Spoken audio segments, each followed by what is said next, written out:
Livro do profeta Joel, capítulo 2, versículos de 28 a 31. Diz-nos assim: E há de ser que depois derramarei o meu espírito sobre toda a carne, e vossos filhos e vossas filhas profetizarão, os vossos velhos terão sonhos, os vossos jovens terão visões, e também sobre os servos e sobre as servas, naqueles dias, derramarei o meu espírito, e mostrarei prodígios no céu e na terra, sangue e fogo e colunas de fumaça. O sol se converterá em trevas e a lua em sangue, antes que venha o grande e terrível dia do Senhor. E há de ser que todo que invocar o nome do Senhor será salvo, porque no monte Sião e em Jerusalém haverá livramento, assim como o Senhor tem dito, e nos restantes que o Senhor chamar. Ainda com as Bíblias abertas, livro de Atos dos Apóstolos, e o capítulo é o de número 2, versículos 1, depois passo ao versículo do 16 ao 20.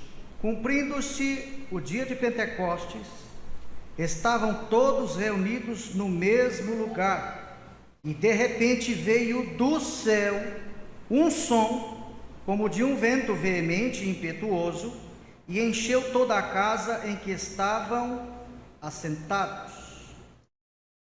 16. Mas isto é o que foi dito pelo profeta Joel: E nos últimos dias acontecerá, diz Deus, que do meu espírito derramarei sobre toda a carne, e os vossos filhos e as vossas filhas profetizarão, os vossos jovens terão visões, e os vossos velhos sonharão sonhos. E também do meu espírito derramarei sobre os meus servos e minhas servas, naqueles dias, e profetizarão. E farei aparecer prodígios em cima no céu e sinais embaixo na terra, sangue, fogo e vapor de fumaça. O sol se converterá em trevas e a lua em sangue, antes de chegar o grande e glorioso dia do Senhor. Amém, meus irmãos? Eu quero falar um pouquinho aqui esta noite, e vai ser bem breve, e eu prometo que eu não vou enfadá-los, de forma que também terminaremos esse culto mais cedo. Eu quero falar um pouco aqui esta noite sobre avivamento. Esse tema é um tema muito especial, um tema que diz respeito muito ao que estamos vivendo em nossos dias, e por que não dizer que para que a igreja continue exaltando e glorificando a Deus, e sendo obediente ao que Jesus disse, que era pregar o evangelho a toda criatura, ela precisa, não apenas em um período de tempo, mas a todo instante, ser uma igreja avivada. Nós vamos encontrar aqui, meus irmãos, pelo menos do início do texto que lemos do profeta Joel, uma profecia escatológica, profecia esta que se cumpre parcialmente em Atos dos Apóstolos, e que a sua segunda parte vai se cumprir no dia do Senhor. Nós vamos observar que esse livro vem carregado de questões doutrinárias, e aqui eu não quero me deter sobre as doutrinas que poderíamos tecer ou falar sobre aqui esta noite, mas quero falar sobre esse tema tão propício para os nossos dias, que é o avivamento. Antes de fato de falar o que avivamento é, ou o que significa avivamento, eu preciso chamar a atenção de todos aqui essa noite para dizer o que não é avivamento. E a primeira grande coisa que a gente pode dizer aqui esta noite, sem medo de errar, é que avivamento não está diretamente ligado à emoção, mas sim diretamente ligado à razão. Sabemos nós que esses dois termos, razão e emoção, têm sido muito discutido nesses últimos tempos. Discutidos por muitas pessoas, inclusive por críticos sobre o pentecostalismo, mas também é um assunto discutido entre os pentecostais. Eu disse que avivamento não está ligado diretamente à emoção, mas sim ligado de forma direta à razão, porque quando eu sou avivado, eu tenho o Espírito de Deus, eu preciso ter consciência, ou seja, saber o que de fato eu estou fazendo, sabendo quem de fato eu estou adorando. E para que eu tenha essa consciência, esse avivamento precisa estar ligado, pelo menos diretamente, à razão. Não vou dizer que avivamento não está ligado indiretamente à emoção, porque se eu dissesse isso, eu estaria errado. Mas de uma forma direta, o avivamento está ligado à razão e, por consequência, ligado de forma indireta à emoção. Se eu sei o que eu estou fazendo, se eu ajo ou vou agir sabendo daquilo que estou fazendo, então, glorificando e exaltando o meu Deus, de alguma forma isso vai gerar alegria, vai gerar felicidade, vai edificar a igreja como um todo. Mas note que primeiramente o avivamento deve estar ligado à razão e depois sim à emoção. Então, o que o avivamento não é, avivamento não é ou não está ligado diretamente à emoção, mas sim à razão. A segunda coisa a dizer aqui esta noite é que uma igreja avivada não é aquela que faz festa quando um congresso termina, não é aquela que faz festa quando um congresso acaba, mas sim aquela pessoa específica que se alegra depois que o congresso terminou, mas que multidões de pessoas, por meio do arrependimento, vieram ao encontro de Cristo. Isso de fato é avivamento. Então, igreja avivada não é aquela que faz apenas a festa depois que o congresso ou a festa termina, mas é aquela que, depois que a festa termina, ela fica sabendo que multidões de pessoas vieram ao encontro de Cristo. Terceira coisa a dizer aqui esta noite é que avivamento também não é quando o pastor da igreja verifica que naquele mês se bateu a meta com relação à arrecadação de fundos para pagar as contas da igreja, mas sim se esses fundos estão suprindo as necessidades da igreja, que é o envolvimento e a ajuda dos órfãos, das viúvas e dos estrangeiros. Isso é avivamento. Não é a notícia que eu recebo que de fato entrou o que eu esperava, mas se entrou o que eu esperava, o que é que eu estou fazendo para suprir as necessidades dos meus irmãos? Isso é avivamento. Outra coisa importante a dizer é que igreja avivada é quando o culto de doutrina, ou seja, o culto da palavra e o culto de oração são os mais frequentados na igreja. O culto de doutrina e os cultos de oração são os mais frequentados da igreja, ou os cultos mais frequentados da igreja são aqueles cultos onde o foco é uma outra coisa a não ser o ouvir Deus falar ou falar com Deus? É uma pergunta que precisa ser analisada. E antes de fato de você responder para todo mundo que a sua igreja é avivada, procure entender se o culto de doutrina da igreja é frequentemente cheio e os cultos de oração são frequentemente também cheios. Aí sim você terá resposta para dizer se o culto da tua igreja ou a tua igreja é de fato avivada. Igreja avivada não é aquela que fica entre quatro paredes pedindo autoridade para Jesus a todo instante, mas aquela igreja avivada é aquela que rompe as quatro paredes vai evangelizar e fazer missões, e volta dizendo que Deus já deu autoridade, e não vai me dar autoridade quando eu estiver em quatro paredes, para ganhar almas para o reino do Senhor. Isso é uma igreja avivada. Se você é uma igreja avivada, glorifique o Senhor. Mas se você também não é, glorifique o Senhor, pois hoje Deus tem avivamento para as nossas vidas.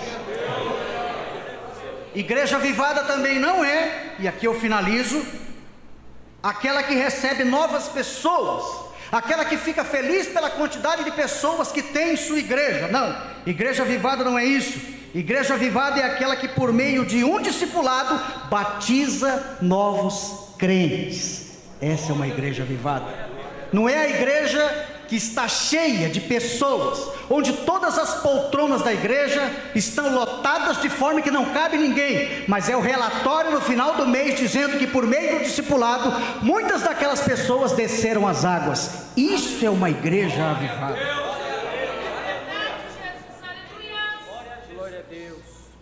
Agora eu vou começar a falar o que é avivamento. Em primeiro lugar, meus irmãos, o avivamento, ele é o ato do vivo se tornar mais vivo. E quem é que pode fazer o morto se tornar vivo, ou fazer o vivo se tornar mais vivo? Somente e exclusivamente Deus. O avivamento, em primeiro lugar, ele vem de Deus para o homem. É Deus quem promove o avivamento. Você pode fazer de tudo para que o avivamento aconteça. Se antes Deus não quiser que este avivamento aconteça, ele não vai acontecer, mesmo você suando sangue para que este avivamento aconteça.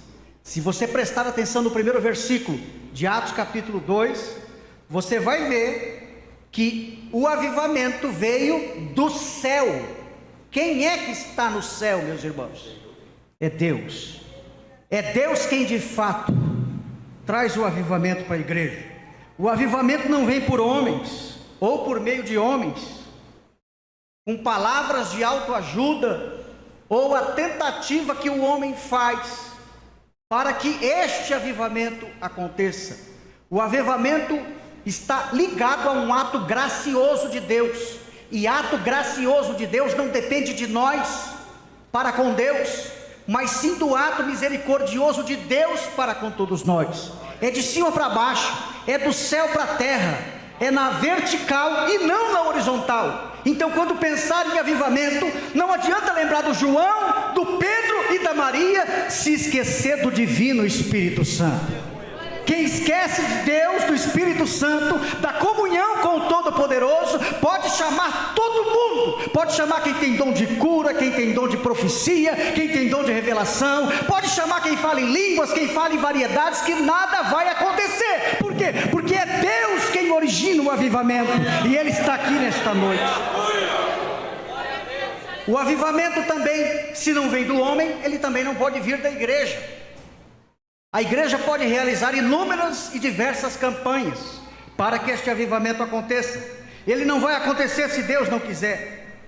O avivamento não vem de mudança litúrgica. De repente alguém pode dizer assim: vamos mudar o tipo de culto da Assembleia de Deus para que este avivamento aconteça. E de repente alguém pode dizer: vamos trazer uma liturgia mais animada, vamos trazer um pastor de stand-up gospel, fazer o povo se alegrar mais, vamos trazer um grupo de coreografia, vamos trazer um ministério de danças, vamos pegar um culto de domingo e colocar teatro dentro da igreja, vamos verificar o que é que está faltando para que esse avivamento aconteça. Ora, você pode tentar mudar tudo e todos, inclusive a liturgia da igreja, mas se não chamou o Espírito Santo, não tem avivamento. É somente através dele, por meio dele, que a igreja do Senhor recebe o avivamento do céu.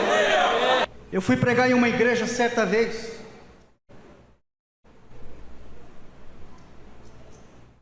e os jovens me disseram assim por telefone: pastor, esse culto é um tanto quanto diferente que o senhor vai pregar, o senhor não liga não? Eu falei: não, é um culto? É. Tá bom, seja bem-vindo ao culto do reggae. É a noite do reggae hoje. Falei, tá bom. Cheguei lá para pregar a palavra de Deus. Era o momento do louvorzão, todos os louvores com aquele ritmo de reggae, sabe? Onde o povo fica assim, né?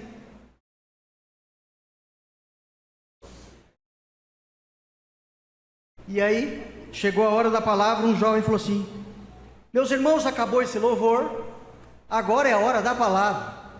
Todos que estavam ali disseram: ah! Eu disse, meu Deus, quando era o reggae estava bom, mas a hora de ouvir Deus falar, eu peguei o microfone, não saudei os irmãos com a paz do Senhor, porque a paz do Senhor é para quem de fato merece, desculpe falar isso aqui, mas disse, quem não está aqui para ouvir a palavra, pode ir embora, porque hoje Deus vai falar aqui esta noite. Não tente mudar alguma coisa na terra para que o céu te obedeça, porque por onde eu me conheço por gente, e a Bíblia que eu leio, ela me diz que a terra ela segue o que o céu faz, o que o céu fala, ou quem está no céu direciona e tem autoridade. Em outras palavras, o céu manda e a terra obedece. E se o meu Deus diz que o avivamento vem do céu, então a terra se prostra para receber e para adorar o Todo-Poderoso.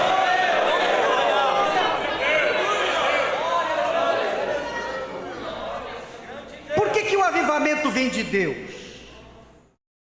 Porque o ato de fazer o vivo ficar mais vivo, é só Deus quem pode fazer. Porque Ele tem vida em si mesmo.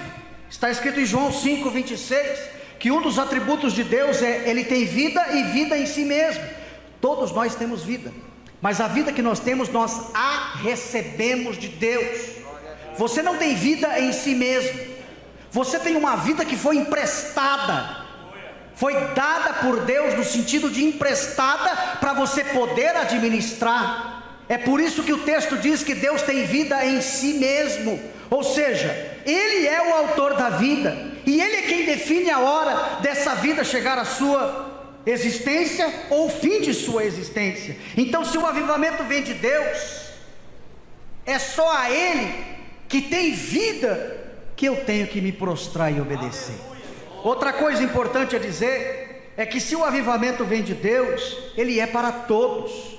A profecia de Joel, ele especifica as pessoas que vão receber esse tipo de avivamento, e na listagem apresentada, ninguém ficou de fora. Sabe por quê? Porque Deus não faz acepção de pessoas. Eu já vi crianças serem cheias do Espírito Santo e dar o testemunho onde mora, de onde as vizinhanças começam a dizer, de fato, o Deus Todo-Poderoso, além de estar na vida daquela família, faz a diferença na nossa sociedade. Esse é o tipo de avivamento que eu quero apresentar aqui esta noite. Não é aquele que apenas mexe com o corpo, mas é aquele que faz as pessoas de fora verificar o que Deus fez por nós do lado de dentro.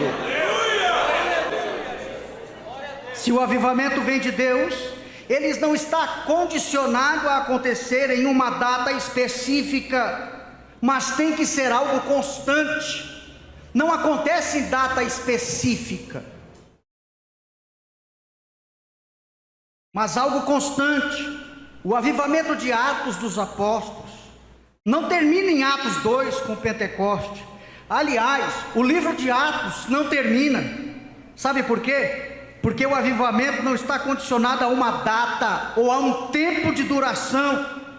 Por aí você vai ver, aqui de madrugada tem avivamento. Outros vão dizer, aqui é a Quinta da Vitória. Outros vão falar, aqui é o janeiro profético. E outros ainda vão dizer, esse é o ano de Elias. Ora, não adianta dizer que é madrugada de avivamento, Quinta da Vitória, ou janeiro profético, ou o ano de Elias, se o Todo-Poderoso, aquele que produz avivamento, não está no seio da igreja. Sabe o que é que faz com que uma pessoa seja de fato avivada por Deus? É aquela pessoa que demonstra corporeamente, por meio de seus atos e suas atitudes, que ela de fato se arrependeu, confessou seus pecados, abandonou suas práticas pecaminosas. Uma pessoa dessa eu quero ouvir profetizar, uma pessoa dessa eu quero ouvir falar em línguas estranhas, uma pessoa dessa eu quero que bota a mão na minha cabeça, porque eu sei que quem coloca a mão na minha cabeça se é arrependido ou se nunca confessou os seus pecados. Se o avivamento vem de Deus, ele não está condicionado a acontecer apenas a um lugar específico.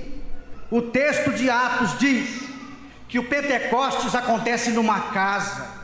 Os estudiosos dizem que esse termo, casa, não pode ser interpretado como templo, pois se Lucas estivesse se referindo ao templo, a palavra que ele usou em Atos 3:1 é oikon, para a palavra casa, mas no texto de Atos capítulo 2 é a palavra hieron, que de fato significa um lugar de moradia. Então, se foi numa casa onde Deus realizou os milagres, onde Deus derramou o seu Espírito, onde todos começaram a falar em línguas, onde toda a cidade foi contemplado o que Deus começou a fazer, então, independente do local físico e geográfico que você esteja, se você estiver com o coração diante da presença de Deus, o Espírito Santo pode te encher. Louvado seja Deus. Daniel orava 3 vezes ao dia, e ele não estava em um lugar onde gostaria de estar. Jonas 2, do 1 ao 10, ele orou dentro do ventre de um peixe, e Deus o visitou. O povo de Deus orou no Egito, e Deus ouviu a sua oração. Êxodo 3:7, estava onde, pastor? Em Jerusalém? Estava onde, pastor? Estava no Egito. Quando você ora em um lugar e disse que nesse lugar ele é sagrado, e a oração que se fizer nesse lugar, você é abençoado, você está tirando o poder de Deus por meio da oração e colocando no local geográfico. Isso não é bíblico. Antigamente, ou no povo do Antigo Testamento, os lugares eram mais valorizados que as pessoas. Tanto é que a glória estava no templo, a glória estava no altar. Tire a sandália dos teus pés, porque o lugar é santo. Todos os textos envolviam a questão do lugar, mas no Novo Testamento Jesus começou a valorizar as pessoas e não os lugares. Tanto é que ele diz que a igreja verdadeira não são os lugares, são as pessoas, porque o Espírito não está no lugar, está dentro da pessoa. Independente do lugar que você está, pode ser deserto, mas se Deus estiver com você, vai ter água no deserto, vai ter planta no deserto, Deus vai fazer milagre no deserto, porque o poder não está no lugar, está dentro da pessoa que está no lugar. Um grande avivamento aconteceu com a reforma protestante, com Martim Lutero, um monge alemão, que por meio de 95 teses, que pregou numa catedral, onde fez duras críticas à Igreja Católica e ao Papa, aquilo era um tipo de avivamento. Avivamento contra heresias, avivamento contra distorções doutrinárias, e é desse tipo de avivamento que nós precisamos. Não aquele que apenas faz o meu exterior mostrar que Deus está comigo, mas aquele que também mostra para a sociedade que Deus é na minha vida. Não espere um avivamento em massa, mas de forma pessoal. Seja um crente avivado, para que outras pessoas vejam em você um exemplo a ser seguido. O avivamento começa de dentro para fora. Sendo de Deus, ele produz mudança interior, e depois essa mudança é exteriorizada por meio do corpo, através de manifestações espirituais e de testemunhos de mudança de caráter. Ora, teve hora que Jesus teve que usar a palavra para mandar o diabo embora, mas tinha hora que ele não usava a palavra, ele usava as mãos e autoridade para os demônios entrar nos porcos e saírem daquele lugar. É o discernimento da hora e do momento que nós precisamos ter em mente para saber usar. Tem hora que contra o diabo é a palavra, foi o que Jesus usou no deserto. Está escrito Satanás, e Satanás saiu. Mas tem hora que não é hora de usar o texto, a palavra, é hora de usar a autoridade que Deus te deu para expulsar o demônio e ele ir embora da tua vida. Não tem como tirar, extrair, dissociar o espírito da palavra. Para você entender a palavra, você precisa do Espírito. Para você entender o Espírito, você precisa da palavra. Não tem como você extrair a comunhão a sincronia incrível que Deus deixou entre o Espírito e a palavra. Quem tenta fazer isso peca, porque dá mais preferência para alguma coisa em detrimento de outra, sendo que o nosso Deus, Ele priorizou as duas coisas como sendo importantes para a igreja de Jesus. O avivamento procede ou produz sede. Repita comigo, eu. Bem forte, parece que vocês não jantaram hoje. Diga eu. Preciso ter sede.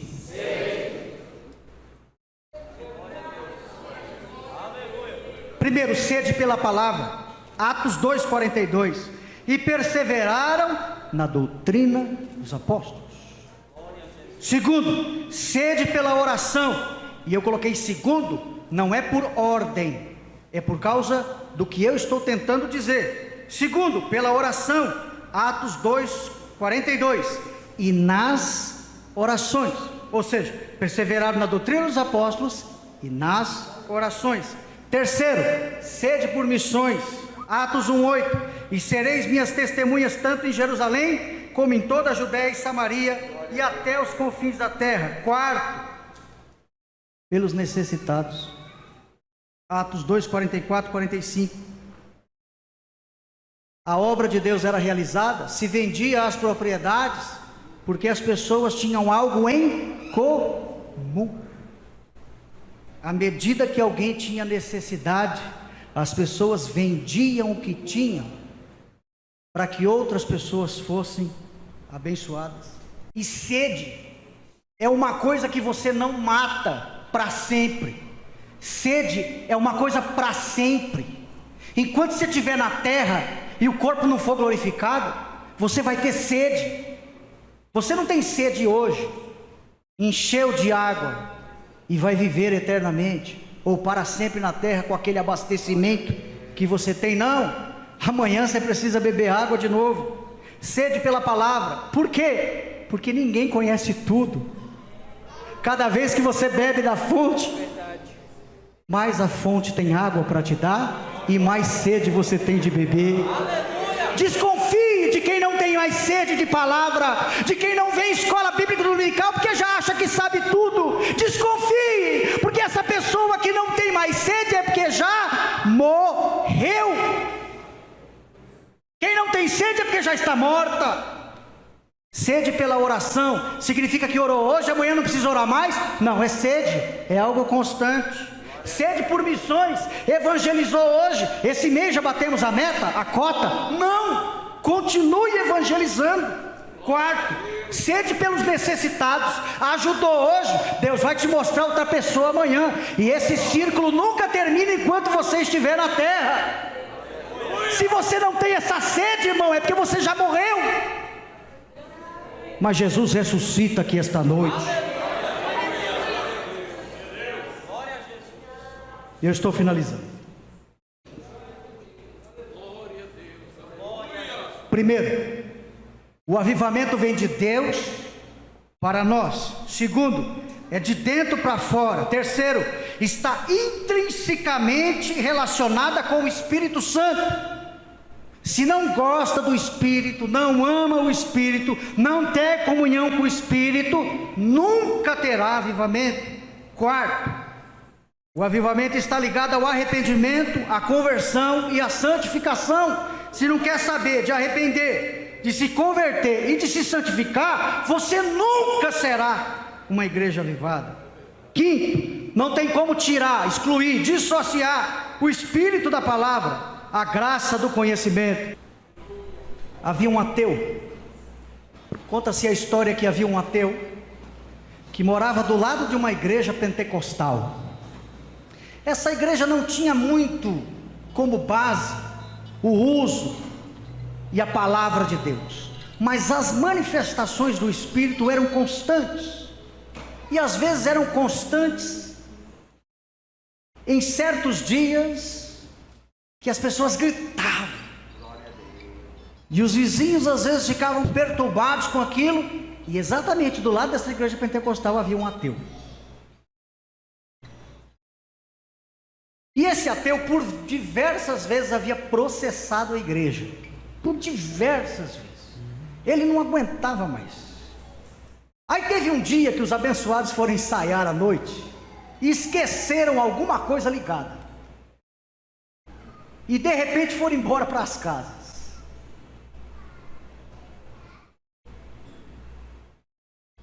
E de repente deu um curto-circuito num fio lá, e a igreja começou a pegar fogo.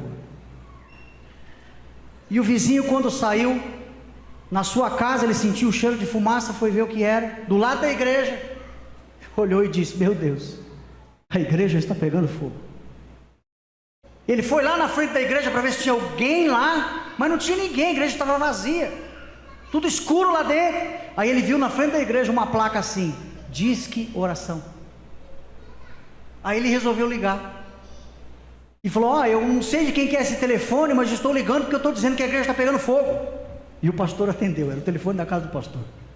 Meu Deus, como assim a igreja está pegando fogo? Hoje não tem culto. O pastor pensou que ele estava falando na linguagem espiritual, pegando fogo, avivado. Mas ficou preocupado, mandou os obreiros lá, e de fato a igreja estava pegando fogo, já tinha tomado metade da igreja. E o fogo estava tão alto que esse vizinho resolveu sair da sua casa, entrar lá e pegar também um balde de água lá e tentar apagar o fogo. E quando o pastor chegou depois, e ele viu todos os obreiros tentando apagar fogo com um balde d'água, e esse vizinho lá, ele olhou para o vizinho e não acreditou. Falou: você aqui, ateu, não gosta de crente, tentando apagar o fogo, por que você está aqui hoje? O vizinho olhou para ele e disse: porque foi a primeira vez que a igreja pegou fogo. Em outras palavras,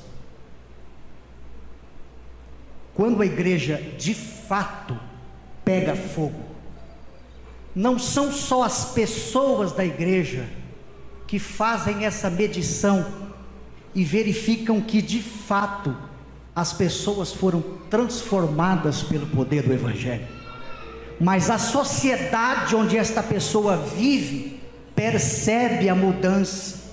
Aquele que frequentava os bares em jogatina não joga mais. O bar perdeu uma pessoa para a igreja. Aquele que bebia cachaça não vai mais beber. O dinheiro vai sobrar para a família ser sustentada. Então o bar acaba de perder uma pessoa. Aquele que fumava, aquele que cheirava, aquele que se prostituía, começou a perder os seus lugares, porque as pessoas começaram a deixar esses lugares, e a família começou a ser constituída e valorizada novamente. Isso é o poder do avivamento. Não é apenas o que causa dentro da igreja, mas é aquilo que, quando o culto acaba, a sociedade percebe que de fato o diabo perdeu, mas o céu ganhou, porque as famílias estão sendo edificadas novamente. E eu quero terminar esse culto aqui esta noite, essa mensagem, com a frase de Billy Graham. Ele disse assim certa vez: avivamento não é descer a rua tocando tambor, mas subir ao Calvário com lágrimas.